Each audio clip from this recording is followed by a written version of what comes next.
ঘরে বাইরে চাপে আর তার জেরে মোহাম্মদ ইউনূসের সুর নরম। এবার তার ঘোষণা সংস্কারের পরে ভোট নয়, সংস্কারের সঙ্গে তার সঙ্গেই কিন্তু বাংলাদেশে চলবে ভোটের প্রস্তুতি।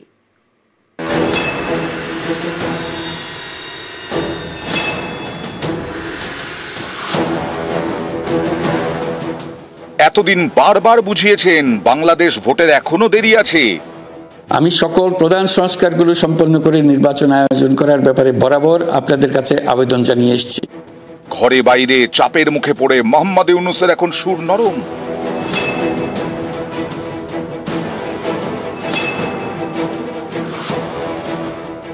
নির্বাচনের প্রস্তুতির কাজ মূলত নির্বাচন কমিশনের। সংস্কার ও নির্বাচনের প্রস্তুতি একই সঙ্গে চলতে থাকবে। নাগরিকদের নির্বাচনের তারিখ না পাওয়া পর্যন্ত এই প্রক্রিয়ায় সময় দিতে হয় না, কিন্তু সংস্কারের কাজে সকল নাগরিককে অংশগ্রহণ করতে হবে। 10 সুর বদল পরে মোহাম্মদ ইউনূস। অনেকেই বলছেন এর থেকে স্পষ্ট ইউনূস সরকার ঘরে বাইরে কতটা চাপে। একদিকে সুর চড়াচ্ছেন হাসিনা। আজকে এমন একটা অবস্থায় পড়ে গেছে যেখানে বাংলাদেশটা মনে হয় যেন হায়নাদের দখলে চলে গেছে।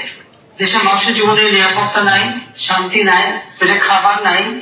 এই ধরনের একটা পরিস্থিতিতে মানুষকে জীবন কাটাতে হচ্ছে। এই অবস্থা থেকে দেশকে মুক্ত করতে হবে।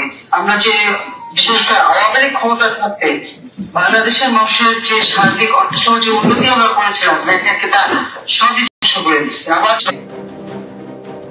অগাস্টে শেখ হাসিনার দেশত্যাগ, তারপর থেকে বাংলাদেশে অন্তর্বর্তী সরকার নেতৃত্বে নোবেলজয়ী মোহাম্মদ ইউনূস বিরোধী আন্দোলন দ্রুত ভোট করাতে হবে, কিন্তু ভোটের আগে দেশে সংস্কারের প্রয়োজন বলে ঘোষণা করেছিলেন ইউনূস, যা মানতে নারাজ বিএনপি। তাদের প্রশ্ন, ভোট এত দেরিতে হবে কেন? বিএনপির দাবি, আগে ভোট পরে সংস্কার। পদ্মাপাড়ের সংস্কার হবে নির্বাচিত সাংসদদের হাত দিয়ে। নির্বাচন অতি সত্বর হওয়া দরকার। একটি নির্বাচিত সরকার যত তাড়াতাড়ি ক্ষমতায় আসবে, যে বাংলাদেশের বর্তমান অর্থনৈতিক, সামাজিক, রাজনৈতিক এবং বৈদেশিক যে বিষয়গুলো আজকে আমরা সম্মুখীন হচ্ছি, সেগুলো একটা নির্বাচিত সরকারের পক্ষে দ্রুত সমাধান দেওয়া সম্ভব। সেটা একটি সংসদ সরকারের মাধ্যমে আমাদের এই কাজগুলো করতে হবে। সংস্কার করতে হবে সংসদে। ইউনূস সরকারের প্রেস সচিব জানিয়েছিলেন বাংলাদেশে সাধারণ নির্বাচন হবে 2026-এর জুন মাসের মধ্যে। এ নিয়ে বাংলাদেশে অনেকেরই আপত্তি। মাননীয় প্রধান উপদেষ্টা বলেছেন আগামী বছরের শেষে অথবা তারপরের বছরের মধ্যখানের ভিতরে একটা নির্বাচন অনুষ্ঠিত হতে পারে। আমরা বলবো ক্রমান্বয়ে সুস্পষ্ট ঘোষণাটাও দিয়ে দিন।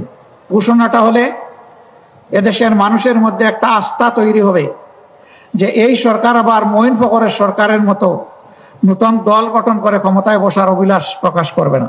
মেরুদণ্ডহীন উপদেষ্টা পরিষদ দিয়ে মোকাবেলা করা যাবে না। আপনারা যদি সহায়তা দিতে ব্যর্থ হন, জানুয়ারিতে আমরা প্রধান উপদেষ্টার কার্যালয় ঘেরাও করবো। এই মাজা ভাঙ্গা, কোমর ভাঙ্গা মেরুদণ্ডহীন উপদেষ্টা পরিষদ দিয়ে মোকাবেলা করা যাবে না। জাতীয় সরকার করতে হবে, তারা শুনলেন না। ঘরে এরকম চাপ, বাইরে থেকেও চাপ। একদিন আমেরিকা কড়া বার্তা দিচ্ছে, তো আরেকদিন বাংলাদেশে যাচ্ছেন রাষ্ট্রসংঘের প্রতিনিধিরা। ঘরে বাইরে এই চাপের মুখে ভোট নিয়ে এবার সুর বদল মোহাম্মদ ইউনূসের। আমি সকল প্রধান সংস্কারগুলো সম্পন্ন করে নির্বাচন আয়োজন করার ব্যাপারে বরাবর আপনাদের কাছে আবেদন জানিয়ে এসেছি। নির্বাচনের প্রস্তুতির কাজ মূলত নির্বাচন কমিশনের। সংস্কার ও নির্বাচনের প্রস্তুতি একই সঙ্গে চলতে থাকবে। নিউজ 18 বাংলা।